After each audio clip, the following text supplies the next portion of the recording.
It is absolutely remarkable to me how two simple plates on the bar can absolutely wreck me. Two plates. I'm sitting here and I'm thinking to myself, man, I think this is what training is about. Continuously, manically, let's say, just rotating exercises around and looking for exercises that kick our ass. So something that feels bad, something that feels like we are out of position, we are not in the optimal positioning, leverage, whatever, do that. And do that a lot. 12-inch box, wide stance, box squats with the SSB. I did 5 sets of 10 with 100 kilos. Now, this is a PR for me. I haven't done that. I've done 5 sets of 5, but not 5 sets of 10. And I'm absolutely wrecked. My lower back, I feel my adductors, a little bit my quads, but it's mostly my lower back for whatever reason. Absolutely killing me. I'm sweaty, I'm spent, and I know for a fact if I went into my optimal stance, into my right stance, with a straight bar, man, this is a walk in the park. It's not even a thing, man. It's a warm-up. But I'm like 50% weaker with this type of setup. And, you know, when I go back to my normal stance, I feel like I'm on a holiday, man. It's literally like that. And I think this is what training should be about. Just constantly looking for variations that kick our ass. You know, for me, anything wide stance is going to be a hell of an effort to stabilize my lower back, my pelvis. My anterior pelvic tilt goes crazy when I go into a wide stance. And so I'm constantly, not only battling the weight on my shoulders, but I'm also battling the balance of my pelvis. And so you mix those two things together, I'm fighting myself first, and then I'm fighting the gravity, the weight on my back.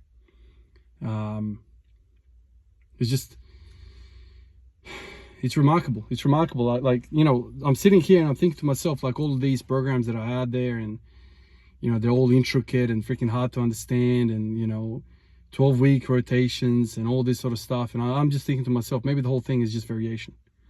They're trying to sell us something just like the protein powder companies are trying to sell us something. They take a steak, put it in a blender, blend it to fine dust, and then they sell it to you. The hell, man, why don't you just eat the damn steak? Oh no, but then the middleman doesn't have anything to earn. So, you know, let's grind that steak to a dust, and then I'll sell it to you, and then you pour it into a glass, and then you drink it. That's kind of what I'm thinking about all of these coaches, man. Like, you know, no disrespect to anybody. I'm sure there's a lot of great minds out there, but I'm thinking to myself, I think the whole freaking thing here is variation. Mix the shit out of it. And I don't think it even needs to be elaborate. I just needs to be you know, you can be completely manic with this, completely random. You know, just mix shit up, roll a dice, have like 10 exercises on rotation, and then roll a dice and just freaking pick something, man. Literally, that's what I think. Because I think the body needs to be hit from various different angles, because, you know, even if you want to train every single day, you can. You just have to make sure that you don't hit the same railway, let's say, the same exact pathway, neuroanagrams. You don't want to hit the same damn fibers every single time. You're going to mix it. Even if it's a squat pattern, you know, let's say, you know, the front squat and the SSB wide, different.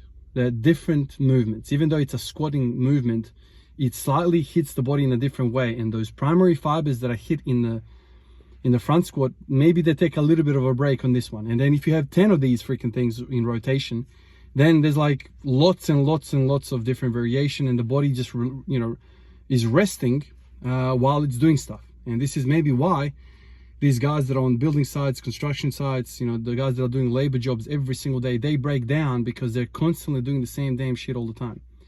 Now, you know, it happens both in the lifting world, gym world, and also in the manual labor world. But maybe this is something to consider, that if you hit the same thing over and over again, the same, you know, way, you break down. Maybe there's construction work out there that, you know, one day you're on the wheelbarrow, one day you're digging, one day you're climbing a ladder, one day you're doing this. Maybe those guys also rotate. I know for us in emergency, you know, nurses, you know, for instance, today I'm the resource nurse. Yesterday I was the triage nurse. The day before that I was the shift coordinator. The day before that I was resource number 2. So I'm constantly doing different roles, and I think variation in any industry is good. And that's what I'm seeing here. You know, I was hard-headed. I was very hard-headed to think that you can hammer the same damn pathways and get good at it. But it seems like the way the world is, the way nature is, the way our bodies are made up, variation is the king. My body feels great. I feel stronger than ever. I feel healthy. I've made arguments before that I don't really need variation mentally to get excited about training, because I'm that kind of guy. Like, whatever, I'll do the same damn thing every day if I know that there's benefit there. But even mentally, it's kind of intriguing to me, because I walk in and I'm like, okay, I don't have to hit 180 today. I don't have to hit 200 today. I can just stick with 2 plates. And it's kind of refreshing that way. Seeing 2 plates on the bar is less intimidating, right? It's just, all right, no worries. Even though it's kicking my ass, and the RPE, the perceived exertion is basically the same, you know, with 2 plates and with 4 plates, you know, because the stances are killing me even in the wide with 2 plates. Still, there's some component of me that, okay, at least the weight's not going to be really heavy on me when I walk it out. It's only when I start going into the movement that it kicks my ass. It's interesting. It's interesting, and I can see that I'm hitting PRs, you know, regularly now. I'm not even paying attention to them. I was just writing the workout in just then, and I'm like, oh shit, I hit 5 sets of 10. What did I do last time on the 12-inch box? I look back and I see 5 sets of 5. Oh shit, that's, you know, only a week and a bit apart, and I'm like, damn, that's something, man. There you go. I'm getting better, not even knowing that I'm getting better, and especially the wide stance. I'm so far behind that, let's say that I'm a novice when it comes to wide stance, so I'm catching up quite quickly with the wide, and I'm sure that's going to have an effect on the narrow. I'm pretty sure. Anyway, I need to get out of here, guys, and go to work, and I'll catch you guys in the next one. Peace out.